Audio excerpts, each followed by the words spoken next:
This is the brief on Newsfirst Digital.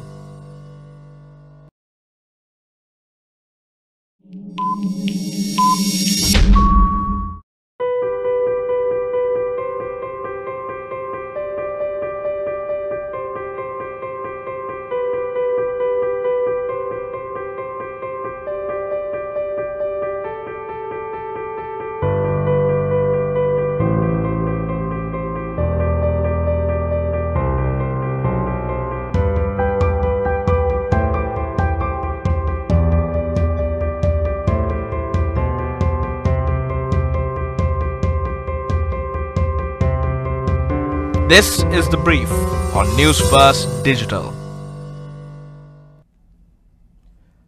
A very good evening and welcome to the brief at 7 on Newsfirst Digital. I am Ramesh, Irugalbandara. And I'm Serala, Fonseka. Let's start off with look at your top stories in the local arena. Well, State Minister of Fisheries and Aquatic Resources Development Dilip Vedarachi announced today through a media release that steps will be taken to reduce the price of kerosene by 20 to 25 rupees, and the new price will be 70 to 80 rupees. Now, the new price change will come into effect by Monday. According to the media release, the decision was arrived at following a discussion with the Prime Minister, Minister of Finance. The order was issued by the acting magistrate of Nugegoda after he visited the Sri Javadhanpura hospital, at which Irugalbandara is receiving treatment for his injuries. Officers of the Arachikattua police arrested Yashoda this morning while at the Sri Javadhanpura hospital. He has been charged with the misuse of state property, driving under the influence and causing an accident. On the 6th of this month, a double cab driven by Yashoda Rangabandara met with an accident in the Kottapitiya area in Arachikattua. 4 persons were injured in the incident. According to the police, a sword was also discovered in the vehicle.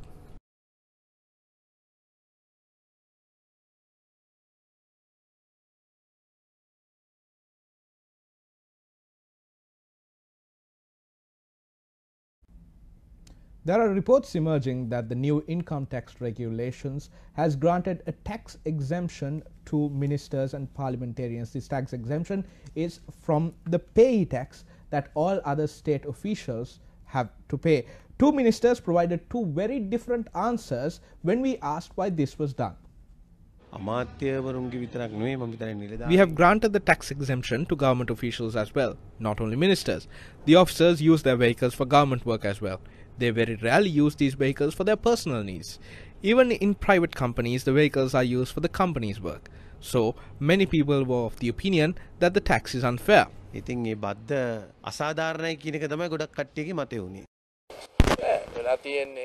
What happens here is that there are various allowances provided for vehicles and houses. Earlier, income tax used to consider these allowances also as income. Some companies pay those taxes. We are trying to create one policy. There is a myth that ministers receive salaries. They don't receive salaries. They receive allowances.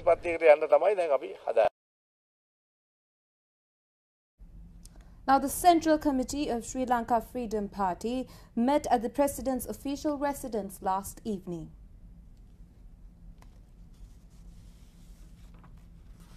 We did not reach a decision to leave the national government. We cannot simply leave what we had built. We will continue our struggles from there so we can distribute the benefits among the people. They maintained their stance. They spoke a lot at the meeting.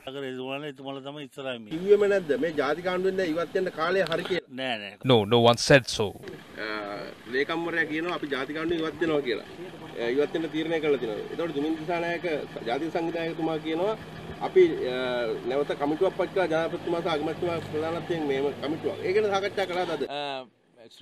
The Sri Lanka Freedom Party decided to join a coalition government a long time ago as a proposal made at the Central Committee meeting, which was presided by the President. That proposal was approved. If the SLFP is to withdraw from the government, it will be done only after a proposal is passed at the Central Committee meeting presided by the President.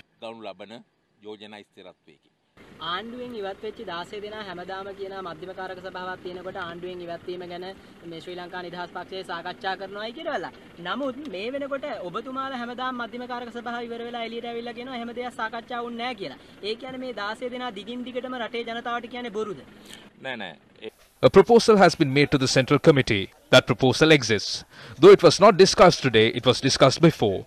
Our focus now is on restructuring the party. It can be one single process. It could include the withdrawal of the continuity of the national government. The party has not taken a final decision on the matter.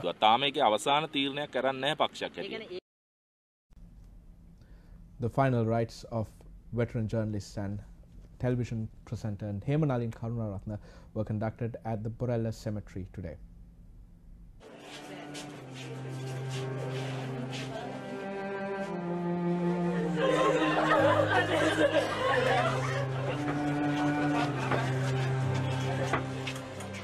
Hemanalin passed away at his residence in Millagahavatta in Malabe on the 5th of this month. The cause of death was identified as an intraventricular hemorrhage of his brain. He was 56 years old at the time of his demise.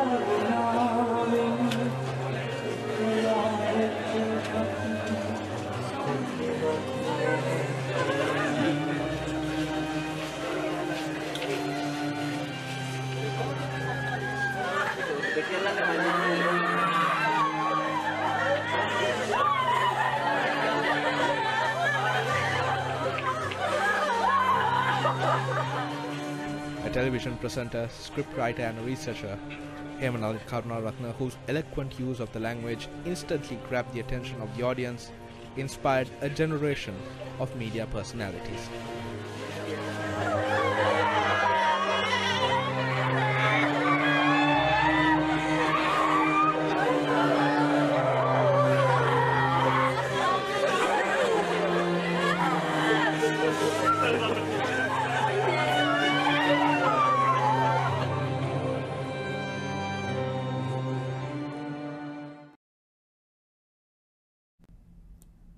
Let's now turn our attention to a heartbreaking story of a 100-year-old mother and an 83-year-old son who are in desperate need of help.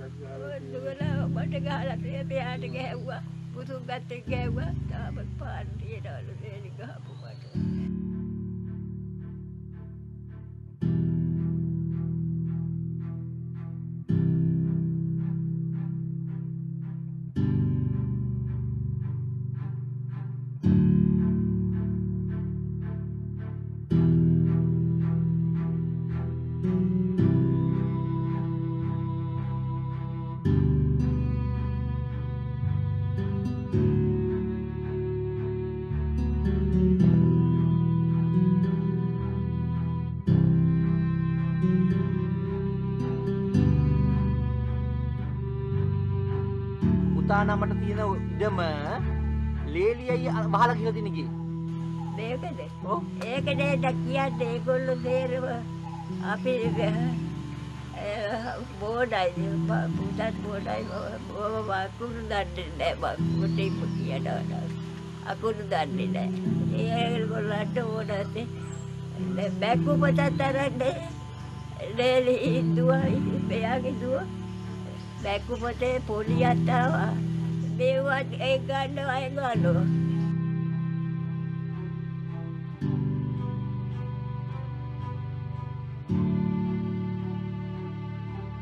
මගේ මාය ඕන කියන නඩු දාලා අර ඒ නංගිට ගත්තා. ඊළඟට දුවට ඕනයි කියලා ඒ එහෙන් ගත්තා. දැන් අම්මටයි මටයි ඉන්දිරෙන් නැතුව කියලා. පොලිසිය ගියා. ඇන්ට්‍රිය විභාග කෙරුවා යාර. පොලිසිය විභාග කරලා ඉතින් ආස්තංගට ගත්තා යන්නේ කිව්වා. ඉතින් අපි එහෙම තමයි කෙරුවා.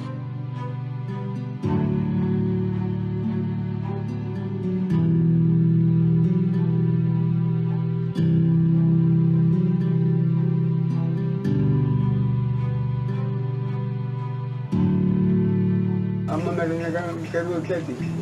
ඊට පස්සේ මම කොහේ හරි යනවා මට දැන් චුට්ටයි කන්න ඕන, රසට කන්න ඕන, බොරු කියන්න ඕන නෑ.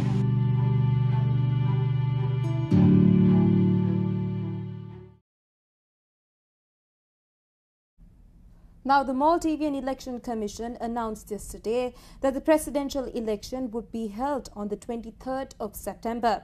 President Nasheed spoke with us early today in his first interview following the announcement of the presidential election and said that he could win the election in the first round. You cannot have a match without an unbiased umpire. Now, this Elections Commission is clearly biased. There's no doubt about that. Not only biased, but it doesn't also have the capacity to deliver.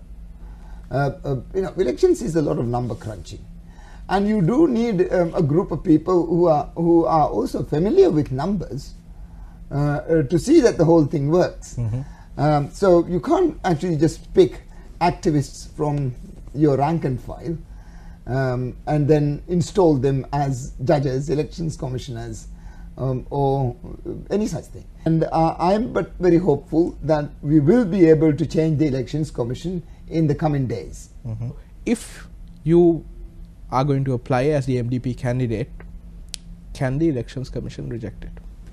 Well, legally it can't. Legally it can't. President Yamin is not personally against me. Mm-hmm. He is against the fact that I will beat him. Mm-hmm. There's nothing personally between both of us. I'm sure we don't have any animosities. But he is against the idea that I will beat him. So it's not whenever we come out with a single candidate, which we will do, mm-hmm. There's no doubt whatsoever that we will come out with a single candidate. All parties have agreed upon it. We have a very clear understanding on how to share power and also on leading to these elections. So we will come out with a single candidate. Now, at that instance again, this would be for President Yamin, the single candidate, would be a bigger threat than, for instance, the Supreme Court ruling. Mm-hmm. It would be a bigger threat than losing the parliament majority. It would be a bigger threat than Gayoom changing sides. Mm-hmm. So, this is actually going to be his biggest nightmare, because it's going to be so obvious that the deal is done, that he's lost it. Do you think you'll be able to secure a first round victory? Yeah. I mean, look, we were on the verge. We were just a few thousand votes close in 2013. So much has happened since 2013. 50,000 new voters coming out. And look at where the country has gone to. And I think yes, everyone knows that now the game is over. According to Pakistani media reports, Pakistani authorities have suspended the national identity card and passport of former military ruler Pervez Musharraf on the orders of a special court hearing a treason case against him. Musharraf, aged 74, was indicted in March 2014 on treason charges for imposing a state of emergency in 2007, which led to the confinement of a number of Superior Court judges in their houses and the sacking of over 100 judges. In 2016, the Special Court had declared him a proclaimed offender and ordered the confiscation of his property owing to the no-show in the case. The court in March ordered the federal government to suspend his computerized national identity card and passport. The Express Tribune reported that the National Registration and Database Authority suspended Musharraf's CNIC, which resulted in the default suspension of his passport.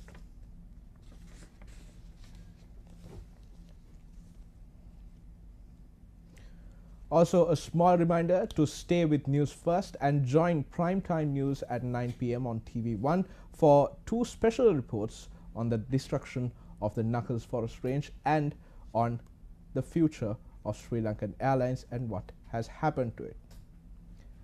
And on that note, we wrap up the brief at 7. Just a friendly reminder, voting has opened for the Best Web.lk Awards, which is the awards of the .lk domain registry. Log on to www.newsfirst.lk and cast your vote for News First as the best news provider.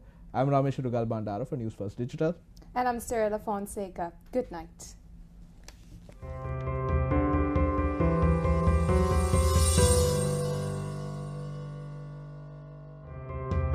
This is the brief on Newsfirst Digital.